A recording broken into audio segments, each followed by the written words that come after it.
nze mwaba government mwekimanyi saagala babanja.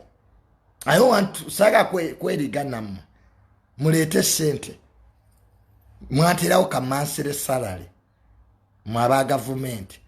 So musigalenga mufuga oba Muhoozi yaddako oba Museveni aleta sengawe tebinkwatako as long as I find my money in the bank.